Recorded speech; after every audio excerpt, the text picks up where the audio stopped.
Hi. As I stated in my last post, I'm going to focus on how emotional and verbal abuse affected me in later years as a parent, as a friend, as a coworker, employee, and as just a person in general. Listen, I know this topic is sad and disappointing and weird, and maybe you have no connection to it or no interest or no understanding of what I'm even talking about. And that's okay, good, that's great for you. Like, that really is great. But in this world, sometimes we use the privilege of good information to help those that don't have it. So I know that feels like a heavy weight, but it doesn't have to be.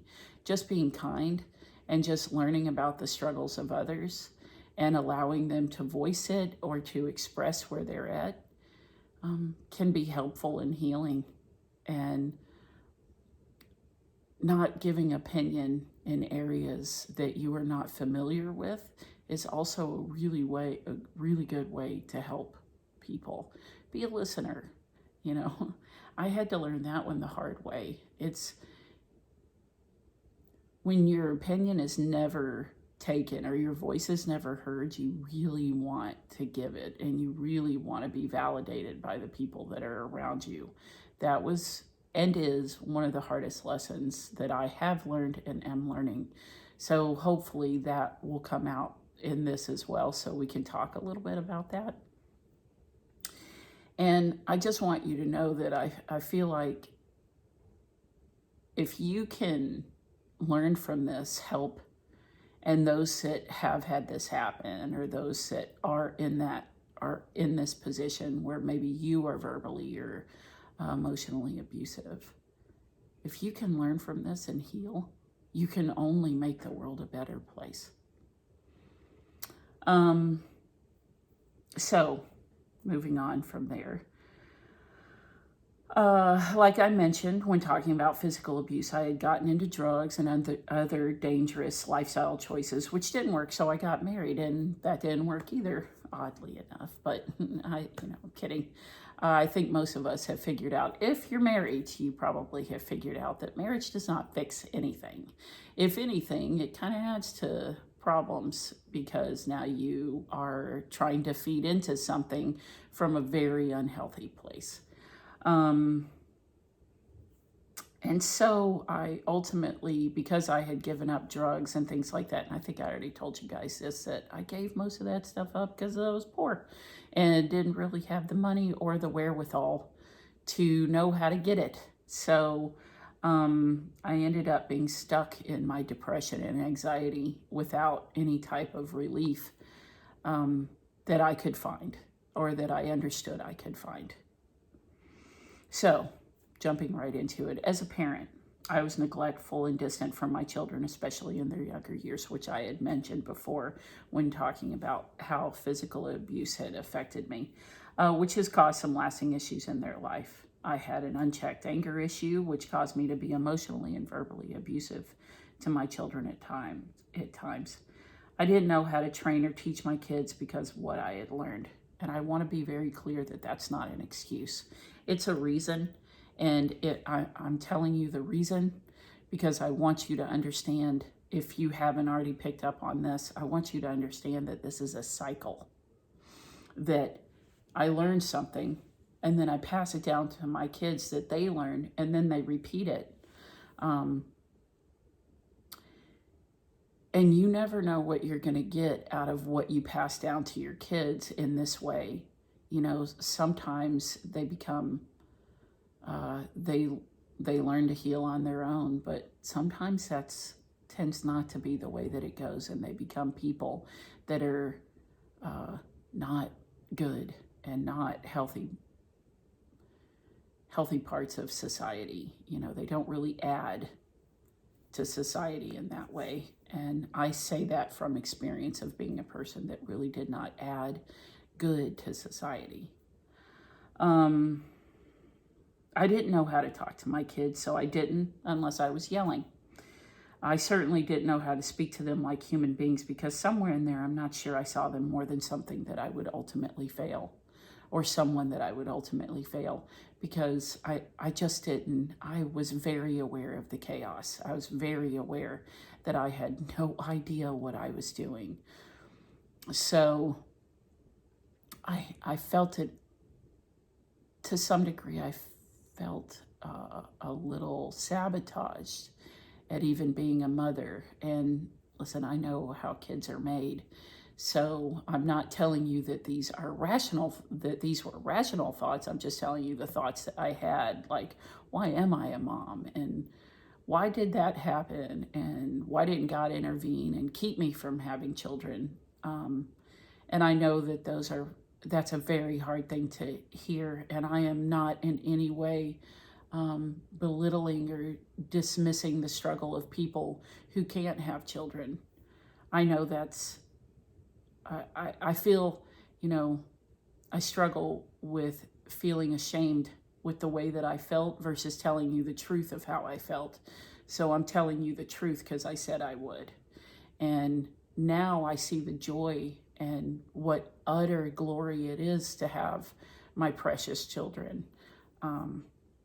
And every day getting to know them better as human beings and just love on them and be friends with them. Like, that's a wonderful thing. Like, we can have normal conversations, and I'm not trying to control them, and I'm not yelling at them. I can't even remember the last time I yelled. They probably could, but I can't. Anyway, that's making me emotional.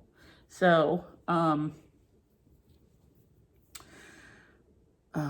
to the point where I can't read what I wrote. When my kids would emulate how I was acting,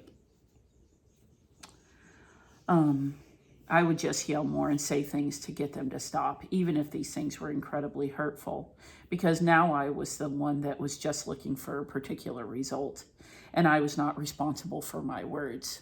At least that's what I told myself. I remember their faces when I would yell at them or talk down to them, and it would anger me. And now, since I have been thinking about it, I think I understand why I would get angry. I was thinking about myself when I was a kid and how I felt. In the other position, it made me feel powerless and disappointed that I was no different than those who had treated me this way. That was very disappointing and very shameful and guilt-ridden. I felt very guilt-ridden. So many times I would ignore this feeling and excuse my behavior because it had happened to me. It doesn't make sense now, but I guess it did to some degree then. So moving on, as a friend, like I had previously said, I had no sense of self. So I expected others to somehow be a savior of sorts in my life and make me feel better. It made me a very self-focused person, a perpetual victim. I didn't know how to talk to people outside of a place of defense. I think most of the time I was in a state of thinking that people were against me, which is a state of defense. And I really thought that I was reading that right. Even when people were doing something kind for me, I assumed it was out of pity or to teach me something. When people offered help, whether verbally or any other way, I usually take that as an attack, like I said, since I already saw myself as a failure. I felt vindicated in putting people in their place, even though I don't even know what I was talking about, but I did even then know how to hurt people because I had been hurt, so I was good at hurting other people. I had no idea what my ultimate goal, though, in relationships was, so I continually lived in regret in the things that I had said. I ruined many possible friendships with just my first impressions, which sometimes were funny because I literally said whatever I thought. And I said, and as I have said, my thoughts were never good. So sometimes it was funny looking back, some of the things I said, but mainly it was kind of sad because even when it was funny, nobody really wanted to, no one ended up wanting to really have a relationship with me. moving on to as an employee or coworker. First of all, I hated working because I hated everything. So I felt like I was supposed to be fighting for my position because I never felt like I deserved any good thing or, you know, paycheck or the job. I felt like I had like tricked my way into it. So, like I said, I felt like I was supposed to be fighting for my position at work or really just in life all of the time, which explains why I was difficult to work with and as a coworker or as an employee. It would have been, I'm sure it would have been very difficult to work with me. I was always vying for to be stable in my position or to like be above or be better or offer something that was beyond what others could offer, which I had nothing, so that really never happened. I found myself being passive aggressive, which would result in fights with my coworkers and make work so difficult for myself and others. So I finally just stopped working for a long period of time because I began to sink. And that, I said before that it was because I started to sink into a depression, but honestly, it was after I did that, then I really saw that I was sinking into a depression. And as a person, I was hopeless, I was helpless, I was hurting, I was alone, I was broken in spirit. Some people seem sad, but that's not how I came across. And I've mentioned this before, because I didn't come across sad because all my emotions were expressed as anger. So that's how I came across. I was just angry. I was angry on the road. I was angry to family. I was angry to strangers. I was angry in person. I was angry everywhere. It was clear that I was mean, just mean. And no one wanted to be around me, including myself. And I pushed harder and harder to distance myself from everything and everyone because I was safer in this place than with any other place of emotion. It was a weird place to be, hating how I was and expressing myself the opposite of what I was actually feeling. So, yeah, it was really strange to internally be broken and sad and dying for relationship, dying for friendship, but expressing the total opposite of that. Like in reality, what I expressed was leave me alone. Don't have anything to do with me. I won't be nice to you. I'm unkind. I'm hurtful. Or that's weird because it self-sabotaged me. So I ended up hating people more from what I was actually putting across. And it's sort of, in a weird way, it solidified the perspective that people hated me or didn't like me, is because what I was putting out is what I was receiving. So then it made more sense for what I was putting out. So it became this cyclical perspective. I found myself saying to others what I was afraid they would say to me. I never wanted to be used, hurt, taken advantage of, or seem weak ever again. I felt this was just who I was and that there was nothing I could do to change my condition. So I'm going to stop there and ask you each to share your experiences. Please share. I will then answer any questions or comments. We will continue this post with how healing happened. I'm also going to delve a little deeper into what emotional and verbal abuse can entail. And if you look on the post of this video, I am including some things that show up with emotional and verbal abuse.